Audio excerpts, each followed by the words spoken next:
बिस्मिल्लाहिर्रहमानिर्रहीम। अस्सलाम वालेकुम। आज की वीडियो में हम जो है वो आज की वीडियो हमारी थोड़ी डिफरेंट होगी पिछली वीडियो से, क्योंकि पिछली वीडियोस में हमने देखा कि क्वाड्रेटिक इक्वेशंस को कैसे सॉल्व करते हैं और एक्स की वैल्यूज़ कैसे हम एवेलुएट करते हैं। लेकिन आज की वीडियो में हम जो है वो क्वाड्रेटिक इक्वेशंस के बारे में जानेंगे। एक तो ये कि क्वाड्रेटिक इक्वेशंस का ग्राफ जो है वो किस तरह का होता है, और दूसरा ये कि क्वाड्रेटिक इक्वेशंस के जो हम सॉल्यूशन फाइंड करते हैं, ये जो एक्स की वैल्यूज़ आती हैं इनका मतलब क्या होता है, यानी ये किस चीज़ को रिप्रेजेंट कर रही होती हैं। तो ये कुछ बेसिक चीज़ें हैं जो हम देखेंगे। सबसे पहले हम देखते हैं कि क्वाड्रेटिक इक्वेशंस का जो है वो ग्राफ किस तरह का होता है। तो हमारे पास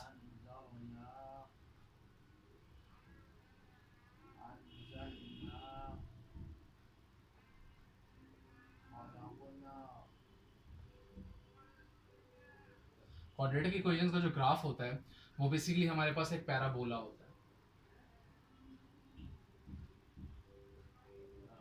अब पैराबोला जो है वो किस तरह की शेप होती है? पैराबोला जो है वो हमारे पास इस तरह हो सकता है, या फिर हमारे पास इस तरह हो सकता है। ये हमारे पास जो है वो डाउनवर्ड ओपनिंग पैराबोला है, और ये हमारे पास अपवर्ड ओपनिंग पैराबोला है। अब हमें जो है वो क्वाड्रेटिक इक्वेशन को देख के कैसे पता लगेगा कि हमारे पास उसका ग्राफ जो है वो डाउनवर्ड ओपनिंग पैराबोला है या अपवर्ड ओपनिंग पैराबोला है? तो अगर हमारे पास, मैं जो है वो इसके लिए जो क्वेश्चन है वो आपके यूनिट 1 में से ही पिक कर लेता हूँ। तो इसमें एक क्वेश्चन है 1.1 में। क्वेश्चन है कि x square minus x minus 20 equal to 0। तो ये हमारे पास एक क्वाड्रेटिक इक्वेशन है। इसका जो ग्राफ है हमारे पास वो एक अपवर्ड ओपनिंग पैराबोला होगा। क्यों अपवर्ड ओपनिंग पैराबोला होगा? क्योंकि इसमें जो लीडिंग टर्म है हमारे पास, यानी जो एक्स स्क्वायर वाली टर्म है, उसका जो कोएफिशिएंट है वो हमारे पास एक पॉजिटिव नंबर है। अगर हमारे पास जो हमारे पास जो टर्म जिसकी हाईएस्ट पावर हो, या जिसे हम लीडिंग कोएफिशिएंट वाली टर्म कहते हैं, यानी जो हमारे पास यहाँ पर हाईएस्ट पावर वाली टर्म है एक्स स्क्वायर, उसका जो कोएफिशिएंट है वो अगर हमारे पास पॉजिटिव हो तो हमारे पास जो पैराबोला होता है वो अपवर्ड ओपनिंग होता है। और अगर एक्स स्क्वायर के साथ हमें नेगेटिव नंबर लिखा हुआ नजर आए तो फिर उसका जो हमारे पास पैराबोला होगा, उसका जो ग्राफ होगा वो डाउनवर्ड ओपनिंग होगा। इस केस में हाँ, हम जो है हमें पता लग गया कि इसका जो है वो अपवर्ड ओपनिंग पैराबोला है। तो उसके बाद जो है हम देखते हैं कि पैराबोला के क्या जो है वो फीचर्स होते हैं।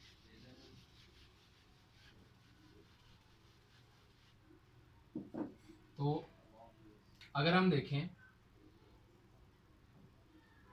अगर हमारे पास सपोज ये हमारे पास जो है वो हमारा वाई एक्सिस है और ये हमारे पास एक्स एक्सिस है, और हमारे पास जो है वो एक पैराबोला आ रहा है जो कि कुछ इस तरह का है। इस तरह का कुछ पैराबोला है। एग्जैक्टली इस तरह का तो नहीं होगा, लेकिन इससे कुछ मिलता जुलता होगा। तो ये जो पॉइंट्स हैं हमारे पास, ये वो दो पॉइंट्स हैं जहां पर पैराबोला जो है वो एक्स एक्सिस को टच कर रहा है, और जहां पर ये एक्स एक्सिस को टच कर रहा है, इन दोनों पॉइंट्स को हम कहते हैं कि ये इस पैराबोला की एक्स इंटरसेप्ट्स हैं।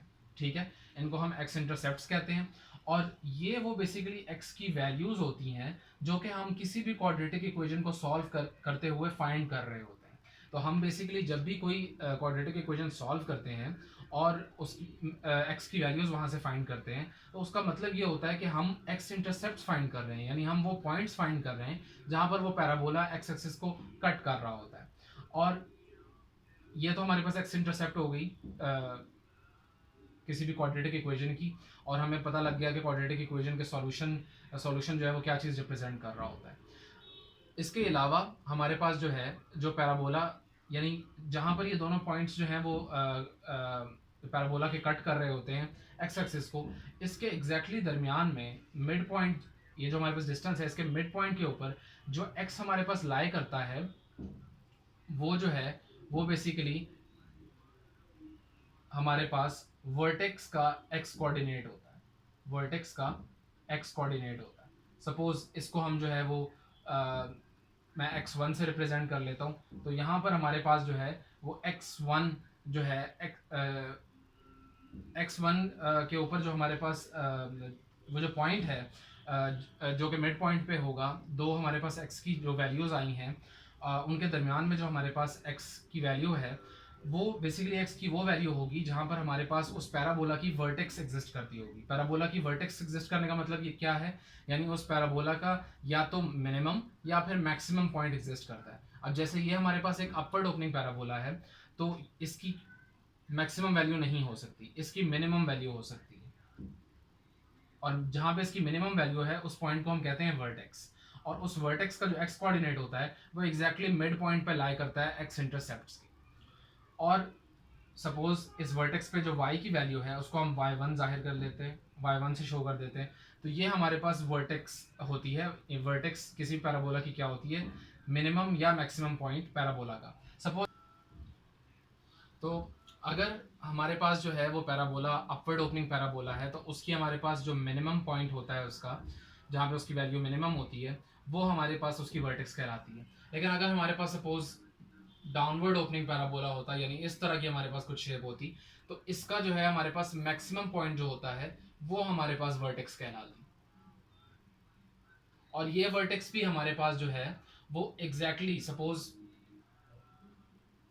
यहाँ पे कहीं हमारे पास जो है वो ये पैराबोला जो है वो एक्स एक्सिस को कट कर रहा है, तो ये वर्टेक्स भी एग्जैक्टली मिड पॉइंट पे इन दोनों एक्स इंटरसेप्ट्स के मिड पॉइंट के ऊपर जो है वो एग्जिस्ट करती। और इसका एक्स कोऑर्डिनेट जो है वो हमारे पास वही मिड पॉइंट होता। और हमारे पास जो है सपोज अगर उसको हम x1 से जाहिर कर रहे हैं, ये हमारे पास x की अगर दो वैल्यूज़ हैं जहाँ पे वो इंटरसेप्ट हमारे पास जो है वो लाई कर रहे हैं, तो x1 से अगर हम इसके मिड पॉइंट को जाहिर कर रहे हैं, तो x1 वर्टेक्स का x कोऑर्डिनेट x1 होता और हमारे पास इसका y कोऑर्डिनेट y1 होता।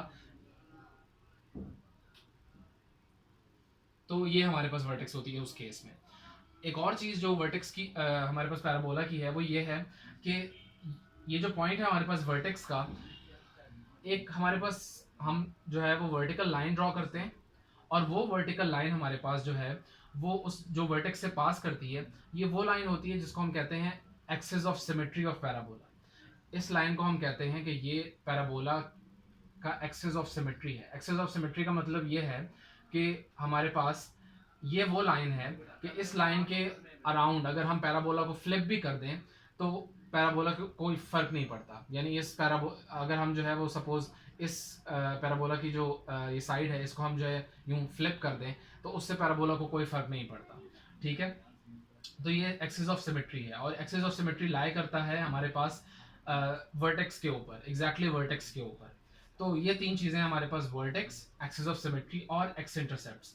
एक्स इंटरसेप्ट्स के मतलब मैंने बता दिया कि ये वो पॉइंट्स होते हैं या ये वो सॉल्यूशंस होते हैं जो हम क्वाड्रेटिक इक्वेशन से फाइंड करते हैं। और ये हमें बता रहे होते हैं बेसिकली कि हमारा पैराबोला एक्स एक्सिस को कौन से पॉइंट्स के ऊपर कट कर रहा है। वर्टेक्स हमें क्या बताता है, किसी भी पैराबोला का मैक्सिमम या फिर मिनिमम पॉइंट कि वो कौन सा है। और एक्सिस ऑफ सिमेट्री जो है एग्जैक्टली उसी वर्टेक्स के ऊपर लाई करती है जिसके अराउंड हम जो है वो पैराबोला को फ्लिप कर सकते हैं। तो हम एक क्वेश्चन ले लेते हैं एक्सरसाइज से, और उसके लिए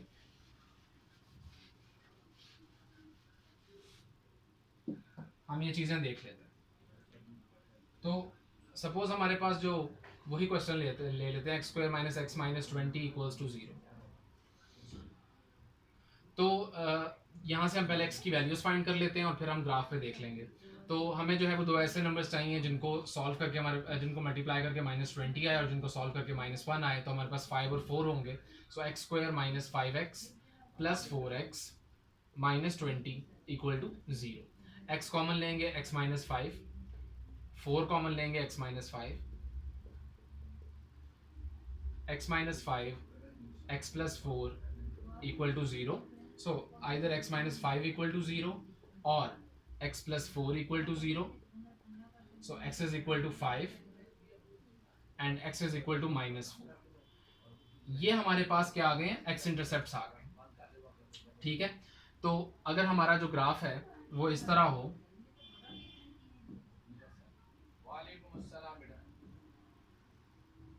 यानी सपोज ये हमारे पास जो है वो 1 है, 2, 3, 4 और 5, यहाँ पे भी -1, -2, -3, -4। तो एक तो हम देख सकते हैं, पहले तो हमें ये देखना है कि ये जो पैराबोला है ये अपवर्ड ओपनिंग होगा या डाउनवर्ड ओपनिंग होगा, क्योंकि हमारे पास एक्स स्क्वायर के साथ एक पॉजिटिव नंबर है और जाहिर बात एक्स स्क्वायर का यहाँ पे कोएफिशिएंट पॉजिटिव है, तो इसका मतलब है कि ये एक अपवर्ड ओपनिंग पैराबोला होगा और ये एक्स एक्सिस को x इज इक्वल टू 5 और x इज इक्वल टू -4 के ऊपर कट करेगा। तो ये हमारे पास कुछ इस तरह का पैराबोला होगा।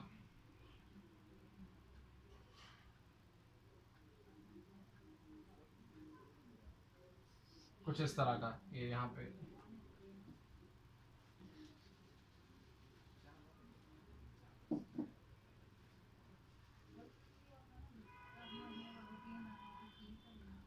कुछ शेप जो है वो पैराबोला की तरह एग्जैक्ट तो नहीं बनी, लेकिन इसी तरह की हमारे पास जो है वो शेप होगी। तो ये एक्स इंटरसेप्ट्स है। अब अगर हमें पता करना है कि इसकी वर्टेक्स जो है वो कौन सी एक्स की वैल्यू के ऊपर लाई करेगी, तो सिंपल हमने क्या करना है कि इन दोनों एक्स इंटरसेप्ट्स का मिड पॉइंट फाइंड कर लेना है। तो मिड पॉइंट हम जानते हैं कि एक जो हमारे पास एक्स कोऑर्डिनेट्स गिवन है इनको सिंपली ऐड करेंगे और 2 से डिवाइड करेंगे। तो हमारे पास यहाँ से आ रहा है 1/2, यानी 0.5 के ऊपर जो है वो इनका मिड पॉइंट एग्जिस्ट करेगा, हमारे पास वर्टेक्स एग्जिस्ट करेगी। तो 0.5 तकरीबन यहाँ पर बनता है 0.5। तो जो हमारे पास वर्टेक्स है ये हमारी वर्टेक्स है और इस वर्टेक्स के अगर हम कोऑर्डिनेट्स लिखना चाहें तो एक्स कोऑर्डिनेट तो हम फाइंड कर चुके हैं 0.5 और वाई कोऑर्डिनेट अगर हम लिखना चाह रहे हैं तो सिंपल इस इक्वेशन में हम जो है वो इस एक्स की वैल्यू को पुट करेंगे और हमारे पास वाई कोऑर्डिनेट यहाँ से हमें पता लग जाएगा 1/2 का स्क्वायर -1/2 -20।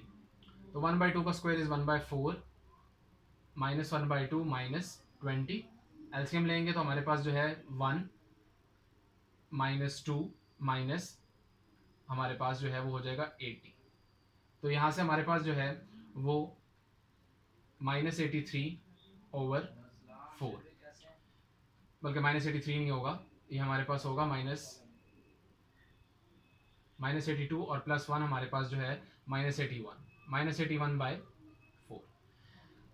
तो यहाँ पर हमारे पास जो y की वैल्यू होगी वर्टेक्स के ऊपर वो आ गई है -81/4। अब मेरे पास कैलकुलेटर नहीं है तो इसलिए मैं इसको डेसिमल में कन्वर्ट नहीं करूँगा। तो ये हमारे पास जो है वो वैल्यू आ गई है वर्टेक्स के ऊपर, जो है x कोऑर्डिनेट हमारे पास 0.5 है और y कोऑर्डिनेट -81/4 है। इस इक्वेशन का क्या मतलब है, यानी ये इक्वेशन हमें क्या बता रही है? ये इक्वेशन हमें ये बता रही है कि x की वो वाली वैल्यूज फाइंड करें जहां पर y की वैल्यू 0 हो। अब y की वैल्यू 0 होने का क्या मतलब है? y की वैल्यू 0 होने का मतलब ये है कि वो वैल्यूज x एक्सिस के ऊपर लाई कर रही होंगी। y क्योंकि हमारे पास यहाँ पर जो y है वो हमारे पास क्या जाहिर कर रहा है? हाइट जाहिर कर रहा है। तो y 0 है, इसका मतलब है ये वो पॉइंट्स हैं जो x एक्सिस के ऊपर लाई कर रहे हैं। हमें पता है कि एक्सिस के ऊपर अगर कोई पॉइंट लाई कर रहा होता है तो इसका मतलब ये होता है कि वहाँ पर y जो है वो 0 है। तो यहाँ पर हम देख सकते हैं कि ये वो 2 पॉइंट्स हैं जहाँ पर y की वैल्यू 0 है और यही x की वैल्यूज हमने फाइंड करनी थी। और यहाँ से हमने वर्टेक्स भी निकाल ली, हमने x इंटरसेप्ट्स भी निकाल ली है। और अगर हम तो हमने वर्टेक्स फाइंड कर ली, हमने एक्स इंटरसेप्ट फाइंड कर ली है। लास्ट चीज़ जो हमारे पास है वो है कि हमारी जो लाइन ऑफ सिमेट्री है इसकी इक्वेशन क्या होगी। लाइन ऑफ सिमेट्री जो है, अब जाहिर बात है हमें नज़र आ रहा है कि ये एक वर्टिकल लाइन है, ये वर्टिकल लाइन है तो इसकी इक्वेशन जो है वो इन टर्म्स ऑफ एक्स होगी। तो लाइन ऑफ सिमेट्री की जो इक्वेशन होगी यहाँ से वो हमारे पास होगी x इज इक्वल टू 0.5। ये हमारे पास जो है वो लाइन ऑफ सिमेट्री की इक्वेशन होगी। तो नेक्स्ट वीडियो में हम जो है वो ये देखेंगे कि वर्टेक्स निकालने का हम एक और तरीका देखेंगे कि वर्टेक्स जो है वो दूसरे तरीके से कैसे निकाली जा सकती है अगर हम रूट्स जो हैं वो फाइंड ना करना चाहें। और उसके अलावा हम जो है वो एक और क्वेश्चन ऐसा करेंगे जिससे ये सारे कॉन्सेप्ट्स जो हैं वो मज़ीद क्लियर हो जाए।